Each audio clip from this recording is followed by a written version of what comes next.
Hi guys! So for this week's Tag Tuesday, I am going to be continuing the Harry Potter theme and doing the Deathly Hallows book tag. So question number 1, Elder Wand.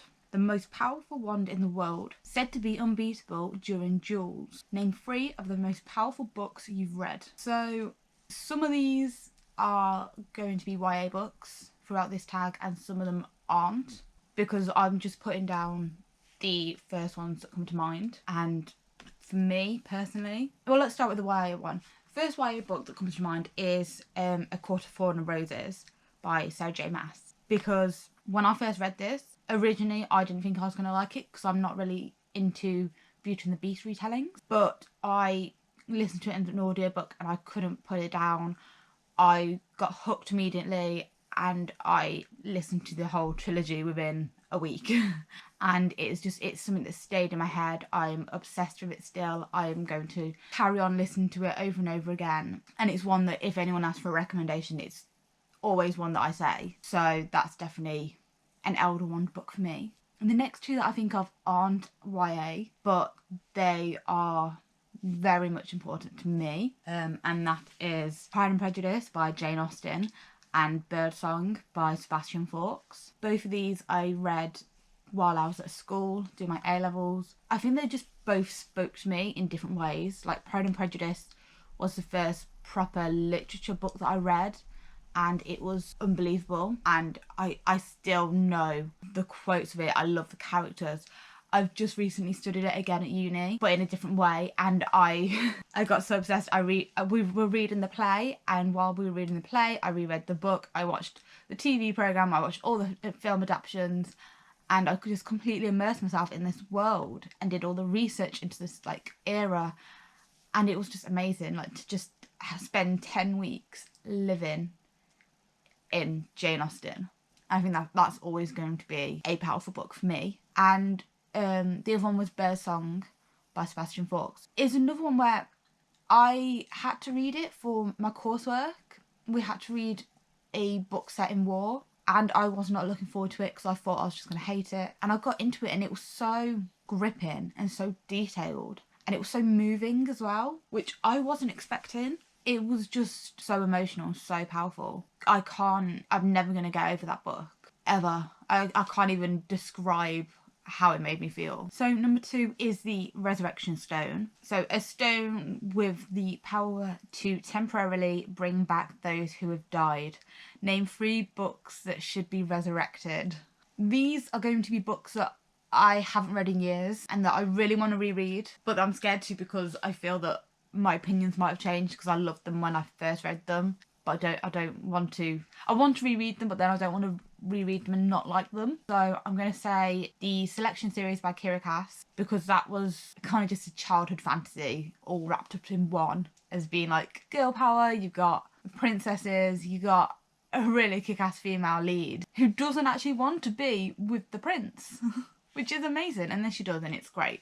But yeah, I think that was great. And then second one I would say is going to be the Lunar Chronicles, I think, because again, fairy tale retellings are amazing. But with these, I don't know.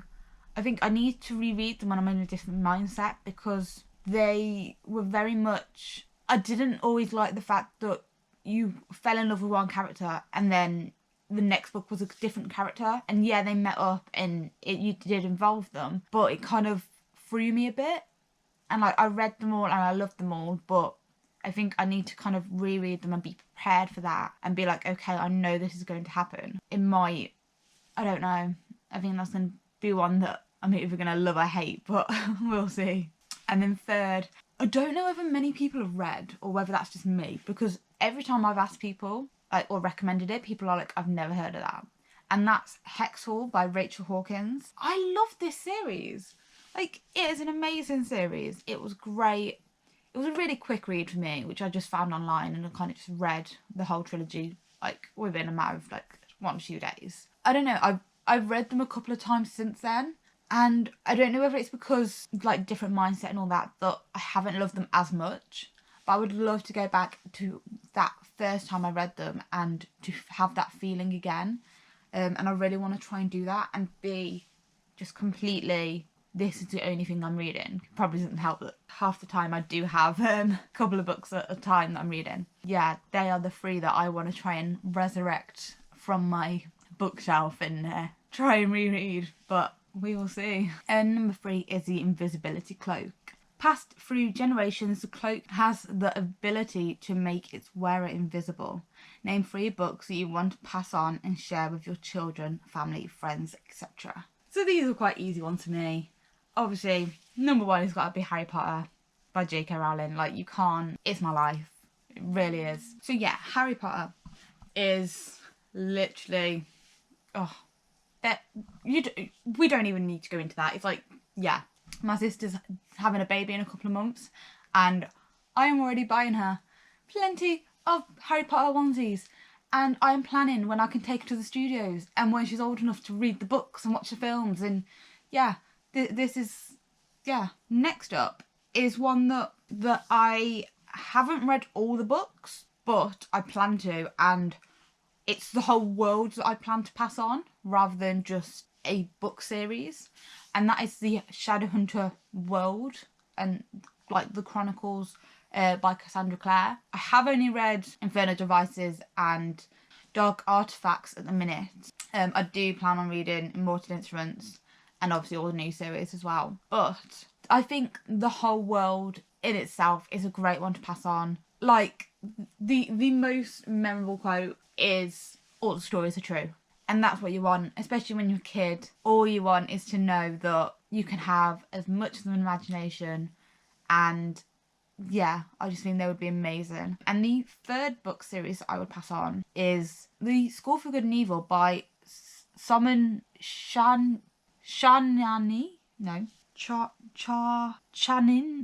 Okay, I don't know how to pronounce his name, but it's here.